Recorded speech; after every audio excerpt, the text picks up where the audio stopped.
to save City College because my class that I teach in Spanish admission is not being taught, the only class at night, and also to not to cuts to the counselors, not to cuts to transportation, no cuts to financial aid. That's what I'm here. And because we struggle and we fight so hard to pass Proposition A, and yet they are not using the money to continue with the programs that we want here for the community. And what's your name? Anna Fisher, and I teach early childhood development at City College. And why are they doing this? Oh, they want to privatize. This is a plan that they have. The big corporations, they really know how to do it. I know that the money is there to continue City College open, but many institutions want to take over. Yeah, I know, exactly. I'm Dana J. Lebrecq. I teach in the broadcast department at City College of San Francisco, broadcast electronic media arts. When I was part-time here, I had to teach at a couple of other colleges, and I taught at one, which is the Art Institute of California in San Francisco. It's a huge corporation owned by the Education Corporation of America, ECA, I believe, and they were terrible for students and faculty, and it was I worked there for 3 years, and I stopped teaching because of the egregious policies. I saw them bringing in students, bringing them under the guise of low-cost student loans that actually turned out to be high debt for them, and there were no jobs in animation and all these various art-type education that they were getting. I taught computer animation, audio, and audio for games, and I knew that after spending $90,000, they weren't going to find a job for years that could pay back that debt. And the debt was not at the 2% they were told, but it grew over time. I knew a few of the students, and I kept in touch with them over the years. So I was still at City College at the time, and I wanted to tell each of those students, you should be taking classes at City College and not be spending this money here under these loans. So what's behind this privatization? Money for corporations. The corporations want to own education because there's big money in it, since a student cannot go bankrupt and default on their loans. They have to keep paying the loans whether they have a job or not. So it's definitely the corporatization of America, the basic oligarchy that's buying up America that lots of people are falling for, and I'm not. And what can be done about it? What can be done about it? We all have to fight back, and we all have to be educating ourselves as to what they're doing. The most important thing is to keep up on who's behind each of these different situations that you're seeing yourself in. If you're a student, you need to see what's behind the school that you're going to. You need to keep fighting for public education that is low cost, that is set up so that everybody from all walks of life can take classes, no matter what the reason for taking a class, whether they want to go to a 4-year institution, whether they want to be a lifelong learner and take courses. That's the most important thing that we need to realize. Education in America has always been about that, and it needs to continue to be about that. Do you think we need a labor channel in this country to get information out about what's going on? A labor channel would be very helpful. Absolutely. And can you imagine having a labor channel so that people get to hear another side other than what corporate news is telling you? For me, NPR has always been the only thing I look for in terms of at least unbiased news, but we need more than that. A labor channel would be an excellent idea. I'd be definitely behind that. You're seeing the demonstration outside of Diego Rivera demonstrating against the pay cuts, against non-transparency in what's going on with City College and its employees. The two different unions, I'm part of AFT, I'm a teacher here. The SEIU has told the classified staff, of which there are many, to not show up at this demonstration today, they're the ones getting the biggest cuts. They're being put on furlough. They've been over and over, several of them, at least 50 at this point, have been on the list, and they've been cut, and they were cut. The list came out December 22nd after school ended, to be sure that no one was around when all this was going on. So again, non-transparency. That was really good. It was a faculty member not knowing what to do with the siren on the... It was great. Didn't mean to do that. Why would the SEIU tell the members not to? There's some politicalization there at the SEIU that I don't understand, and quite frankly, their members don't understand either. Several of my friends are part of classified staff, and they said, we saw this email come down, you better not show up at this demonstration, it's being obstructionist, and they all just said, forget about it, that's not right. So the two unions are not on the same same line, and they should be. But there's something going on at this particular chapter of the SEIU, and I don't know what it is, but it certainly is egregious to me that they're telling their people not to be one with the faculty. Free. I mean, to go to college here, a working class kid, this kid who doesn't talk much, single parent who's unemployed, no work, come here to take a class. The class is up at $250 to sign up. I mean, come on, can't get a job. 18 to 25, a kid can't get a job. And then you can't afford to go to school. I mean, this is insane. What are we going to do? I mean, it's insane. This government is throwing money at the goddamn bankers who should be in jail, bombing people all over the world, and what are we doing with our kids? So who do they represent, these administrators and managers? The 1%, I can only assume education for them is a way to make money. Privatize, that's what you do. You send the kids to the private, academy school or something, where they learn to quickly regurgitate the right answer. Absolutely no thinking allowed. And that's what we got ahead of us. That's what our education is. No creative stuff, no reasoning, no thinking. We don't want our kids to think. We want them, our government doesn't want our kids to think. You just obey, obey, obey. Yes, sir, yes, sir. Kiss ass full time, try to get a job. I mean, everybody now is so scared shitless they're going to lose their job. I mean, you go out on strike, you stand up and protest at all, you're out on the street. My name's Patty Chong DeLone, and I'm a counselor here at City College San Francisco, and we had 14 part-time counselors that were laid off, and the students have a really difficult time coming in for help with figuring out what it is that they have. Many of them have gone to multiple institutions. They need help with what it is that they have, giving us an idea of where they want to go, and we help them plan and strategize. They have a really difficult time because we don't have enough staffing, and they're cutting help even more. So what is that going to mean to a student who comes to City College and needs help? Well, what that means is that hours have been cut back for the past 4 or 5 years. This is going to mean even less services for students. And I'm a mother, I have kids, and I feel that education should be accessible to everybody. What's behind this effort to cut back at City College? Well, I think we all need to step back and think about what's happened in the past since 2008 and what all led up to this here. So I think people need to think about it, and I think they'll... You think this rally or protest is going to stop what they're trying to do? Well, I think it's going to draw attention to what has been going on, and people have had it, and we're not going to take it anymore. So we all need to speak up, stand up, and speak to power, and collectively we can do that. Individually, we can't. Say cut back, we say fight back. They say cut back, we say fight back. They say cut back, we say fight back. Thank you. As a labor educator, we see game plans. The kind of game plan they have at Walmart. The kind of game plan they have at the Hyatt Hotel Corporation. It's to have authoritarian top-down labor relations, steal the money that the workers earn, and make people work for low wages. That's the kind of model that they're trying to impose on City College.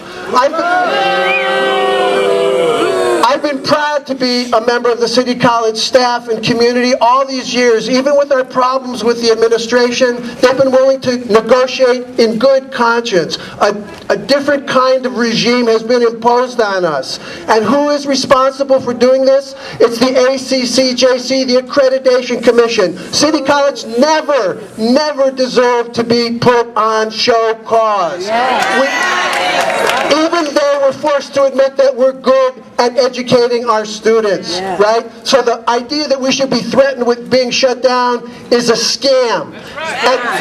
And what is the end game of the scam? It's to take our deans who've come up through the ranks, like my dean Fred Chavarria from the Latino community, a parole officer, head of Latin American Studies, head of the Administration of Justice and Fire Science, then a dean. That's the kind of leader you want. Oh no, Fred, you're too close to the faculty. Go back. California, and by the way, around the state, come and apply for jobs as administrators in City College. That's what they're trying to do. It's a job-getting scam for itinerant carpetbagger academic bureaucrats who want to steal the money that the Measure A folks, voters supported us, all right? But they want to bust the Department Chair Council, which is a union. Far from perfect, but you know what? We're elected leaders. The faculty elect their leaders. They don't like that model. Teachers, oh no, another pay cut, then another pay cut. Our classified brothers and sisters, goodbye, we're laying you off. What about our students then? Oh, sorry, there's no counselor for you. There's nobody to advise you. There's no department chair to counsel you. Let's just stuff as many students as we can into ever more overcrowded classrooms.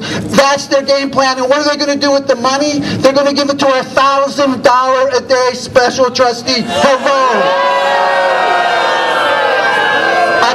$1,000 a day, every 6 days. That's another class we could afford to offer to our students. So we need to resist this attempt to steal the money that the voters gave us. When the students and the staff went knocking on their doors, they responded. On election day, there was a tectonic shift. The people are with us. They voted to share their money with us. We need to make sure that money goes where it belongs, into the classroom. Thank you very much.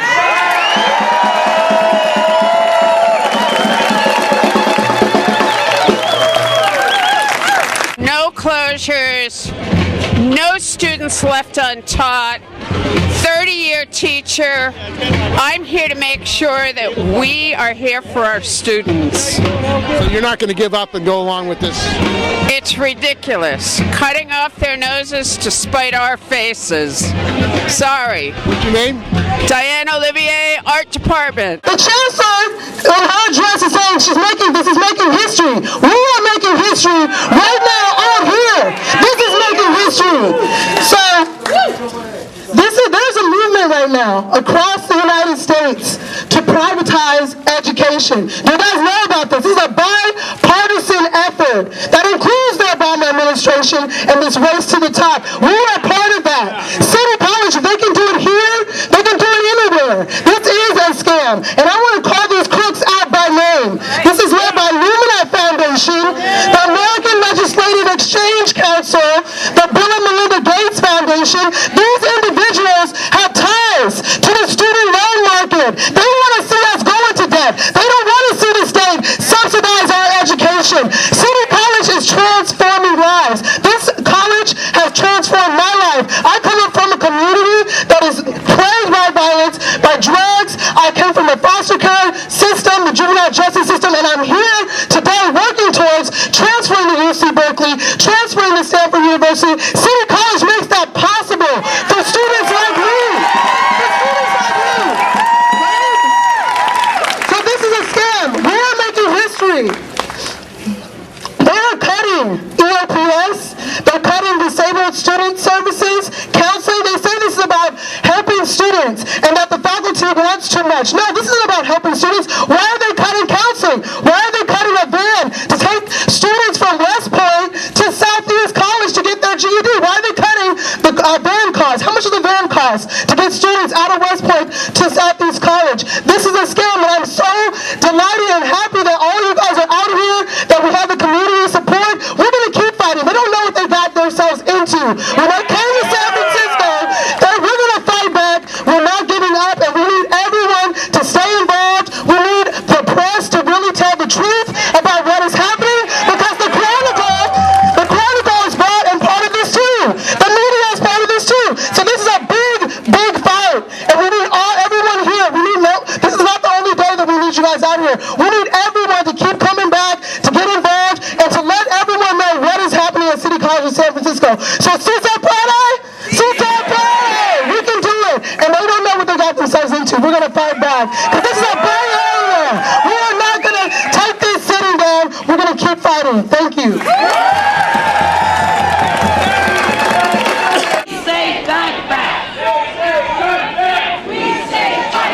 I'm sort of fed up with what's going on. You know, the faculty and classified staff at this school work overtime and hard to make student success here a reality, and we're the ones being penalized for problems that the administration should have taken care of. And have they tried to cut your wages? Yeah, they are cutting our wages. And what do you mean? Well, we got a pay cut of, first it was 2.85, and then they're cutting them again and starting us on monthly, and I'm not exactly sure what the total is, like 8.8% or something. So, this is San Francisco, and we're teachers, and it's ridiculous. You can't afford to live in this city on a teacher's salary as it is, and then to cut our wages is even more. Isn't fair. And if you look at the state average for faculty, we are below the average for California Community College faculty. It's annual salary base. So and we live in the most expensive city in the state. So who do they represent? This Prop 8 was passed. Wasn't that supposed to raise money? It will raise money, but from my understanding, they're going to use that money to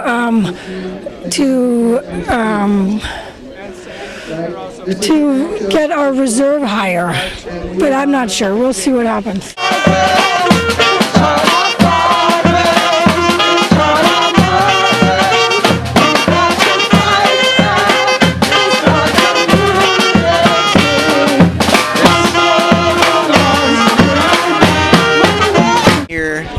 In solidarity with my colleagues to show that we're not happy about the way decisions have been made here at City College. And how do you think it will affect you? Oh, I think it's already affected me. I mean, pay cuts affect everybody, but I think it's the voice that's being lost. All the decisions are being made from the top instead of being made in solidarity with the faculty and unions.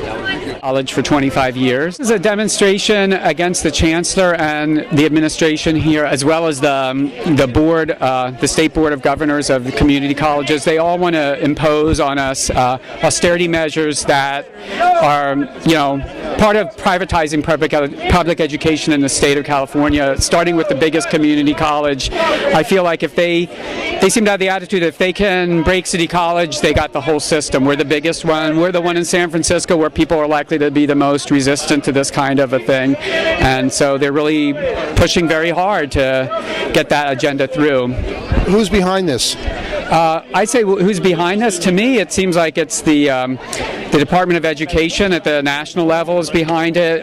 People like Lumina Foundation who have links to the accrediting board that has given us what we have here is an accreditation issue. We've been told we're going to lose our accreditation if we don't show cause by March 15th, and this is being used by the people at the statewide level to bring in people like Thelma Scott-Skillman and the previous, she's the current interim chancellor, and the previous interim chancellor. These are folks who all are part of the agenda. Let's limit what community college offer. Let's make them just for job training and for 4-year transfer, and let's eliminate lifelong learning, all of those kinds of things. So really to limit access to education to the working class, and in San Francisco that means you're talking about communities of color, immigrants. Basically limit access to education, cut the community colleges down so that the for-profits can pick up the slack and make more money. So now the union, the AFT and SEIU have taken concessions. Why don't you talk about that? For years there have been concessions. Yeah, well, AFT, yes, our unions have been taking concessions. They've been encouraging us to take small cuts over the last 4 or 5 years. Personally, I fought against those, but they succeeded. I and others said to them, if you start taking these, eventually they're going to want more and more and more. And now here we see this is the equivalent of the fiscal cliff for City College, right? We're going to lose the whole thing, it looks like, at this point. I mean, now an 8.8% cut has been implemented by the administration without any consultation, basically, and that flies in the face of collective bargaining. So the union finally has filed a unfair labor practices suit. Is this union busting by this accreditation agency and the management? I think they'd like to bust the unions, yeah. I mean, the way I see it, yes. And I'm speaking as an individual. I'm not speaking for the union. I'm a member of the group here that organized this protest, which is Fight to Save City College. Now, the Democrats, Nancy Pelosi, it's federal law that allows this Accreditation Commission to dictate and to shut down, take away accreditation. Where do they stand on that? The Democratic Party, Jerry Brown. Well, the Democratic Party doesn't seem to be very helpful on this. I mean, they're in bed with the Department of Education. Well, the Department of Education is run by Democrats. I mean, Artie Duncan, and people from our coalition even called. They called Nancy Pelosi's office, and the aide actually got very abrupt and irate that we would even bring up this issue with Nancy Pelosi. They said, well, you guys are trying to do too much at City College. You got to watch it. This is what we heard. So Nancy Pelosi is on their side on this, and people are trying to convince her otherwise. I mean, personally, from my own politics, I don't think she's going to give in, but, if they want to pressure, fine. But so far, we know she's with the privatizers on this. So public education is under attack everywhere.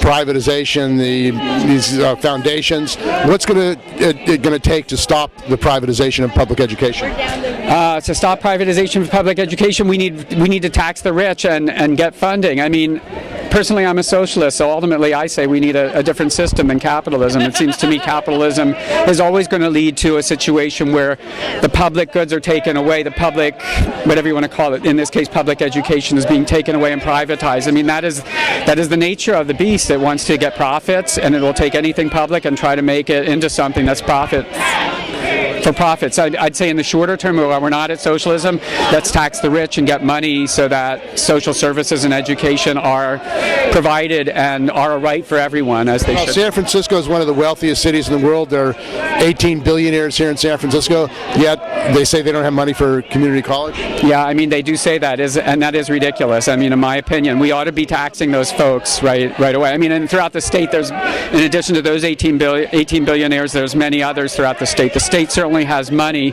Our money comes mostly from the state at the state level, but it seems to me if voters in San Francisco by a 73% margin voted this measure Prop A to bring money to the college, we could get even a more tax the rich type of measure that people will vote for and tax those billionaires. So we're fighting back.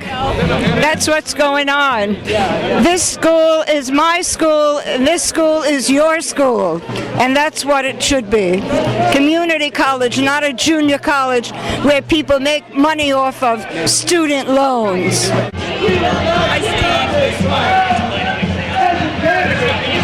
I'm Tariq Farrar, Chairman of the African American Studies Department. This semester will be my 22nd year teaching here at CCSF.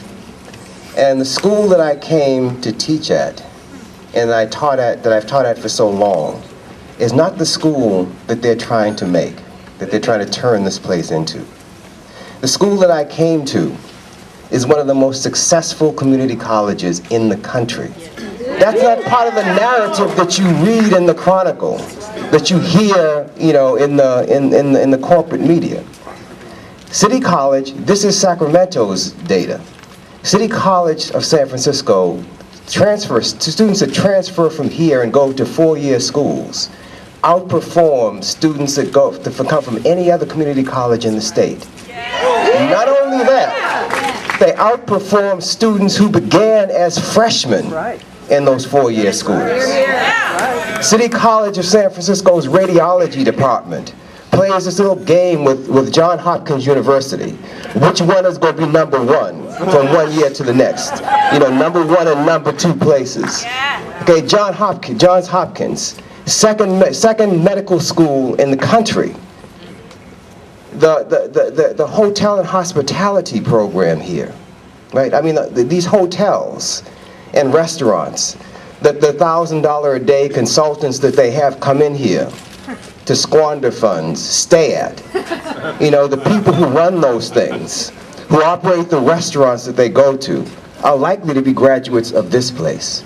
The Fire Academy, right? The Fire Academy here. Our dean, Fred Chavarria, at a meeting of our school, made this comment talking about learning outcomes. And he was quoting the head of that department, who said that every person who graduates from the fire academy knows how to save a life. And that's a damn good student learning outcome. You know, now, we can go on and on and on. This is the City College of San Francisco that you do not see, that you do not read about in the Chronicle or anyplace else. So their narrative is a different one, that this school is a basket case, that everything, the faculty make too much money. Hello, you know, 1,000, you know, that the faculty have too much power. What they mean is that there's a tradition of democracy here. And authoritarians always think that when you have democracy, that people have too much power. This school is not a basket case. This school is not an unsuccessful institution. We have done done brilliantly, what our main, what do you call it, mission, what our main mission is, and that's to educate students. So why are we facing show cause? Why would you close down a school that has performed its mission as well as CCSF has? It's not about education. It's about, say what? Greed, yes. It's about money. It's about money. It's about not wanting to invest in public education. And this is not something which is a peculiarity of San Francisco or of City College. You know, this is not some little, you know, event that's happening off in the, you know, way off in the coast of the Pacific Ocean someplace, which is unique to itself. What we're facing here, what we're seeing here, is something that's happening across the country. The attack on public education, but on the, you know, the public, as my brother Bob from Occupy says, the commons, you know, in general, is something we're seeing across the world. So when students bring down a government in Quebec because of its policies, when students strike in Chile because of policies, when they have a general strike in France, and I love the French because they closed on everything. You know, they closed on the airport, closed on the oil refineries. When people fight in the streets of Greece, it's all the same struggle. We're part of that struggle, and we shouldn't let anyone trivialize it and make it simply about, you know, whether or not there's enough funding, and that the issue is whether or not we retain, the only question is whether or not we retain accreditation. So, you know, I'm by nature a pessimist. I know I'm supposed to say that. We may not win this struggle, but we have to fight. And maybe if we don't win this one, we set up the conditions for winning, you know, along the way. Okay, thanks. Does the press, we have more speakers, but I'm wondering if the press has any questions that they want to ask. The engineering department, and this month is my 30th anniversary of starting here at full-time teaching. I know that I speak for all of us when I say that I have an immense pride to be part of this great and democratic institution that has a solid, demonstrated history of student success. And I know that the people of San Francisco know this.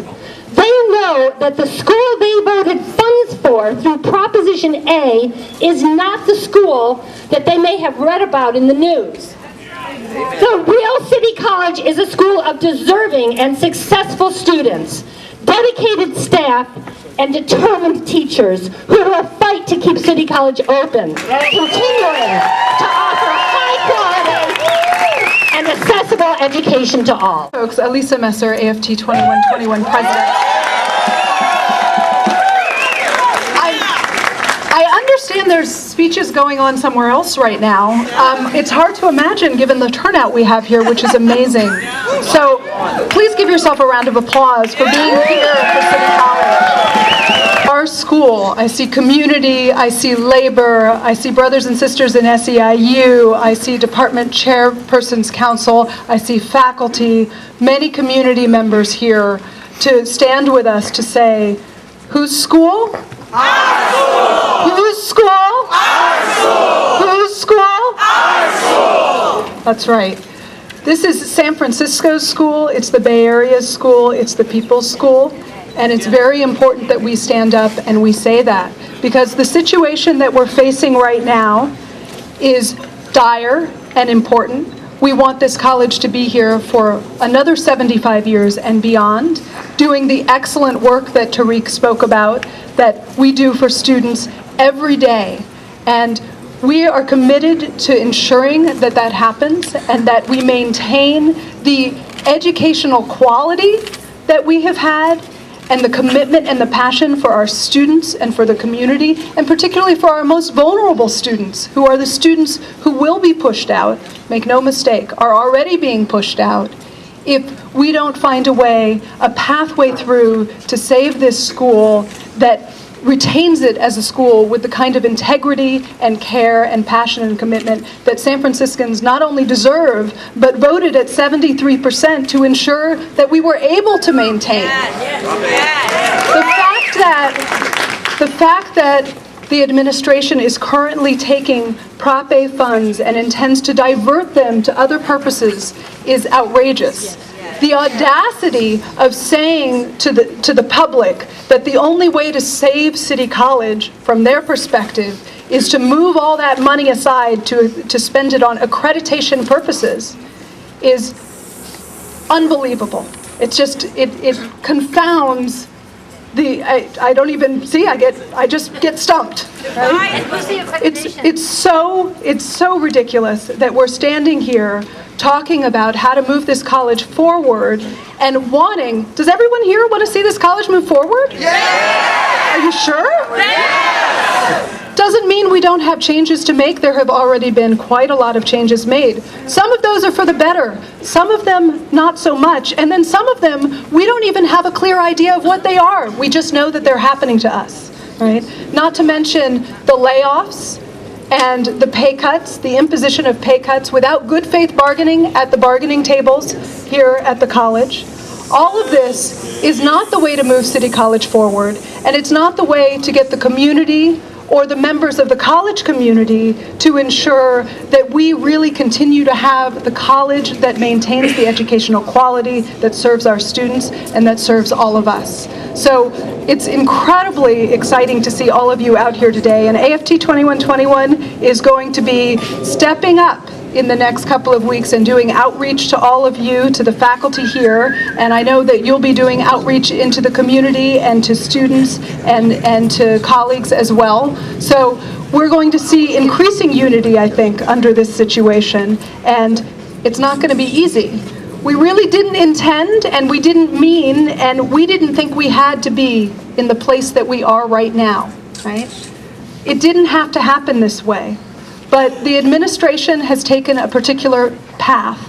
And one of the things I wanted to make sure to call to your attention is this yellow sheet of paper right here that we're passing out. It says, what is the Scott-Skillman gap? Thelma Scott-Skillman, our current interim chancellor, at the point that she came in, suddenly there's a $10 million hole in next year's budget.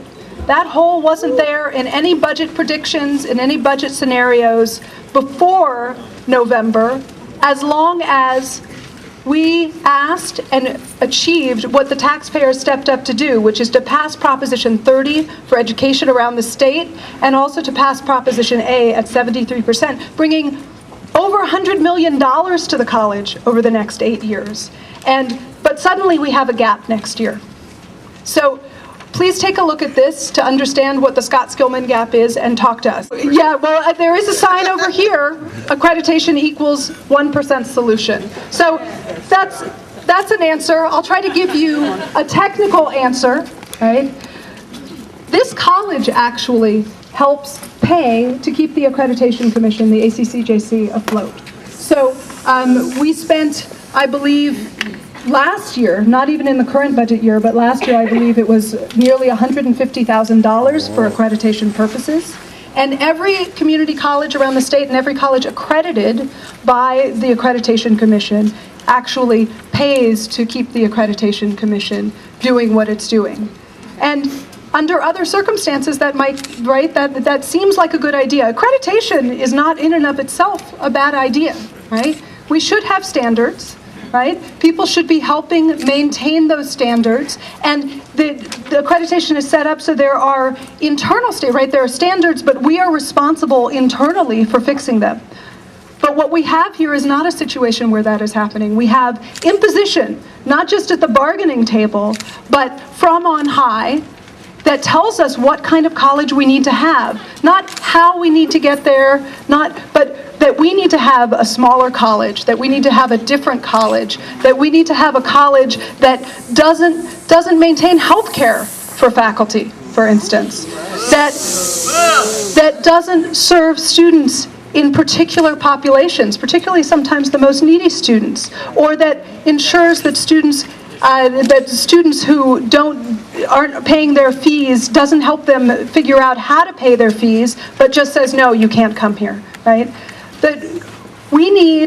What we need is a system of regulation and governance that enables us to ensure that we can meet the community's needs and meet our students' needs while meeting the needs of the folks who do the work at the college, to ensure that we can do all of those things, right? That we can satisfy, right?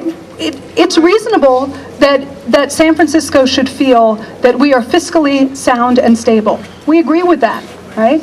So under that circumstance, it might make sense that we would reasonably and cautiously, but increase our reserves, right? We don't want the college to go bankrupt. We never had, and that's why the faculty who are standing all around you, right, have dug into their pockets again and again. The classified staff, everyone at the college has dug into their pocket. Is that something we wanted to do? So we did it. We did it solely because we wanted to continue to serve students, and we didn't want to shrink this college in half.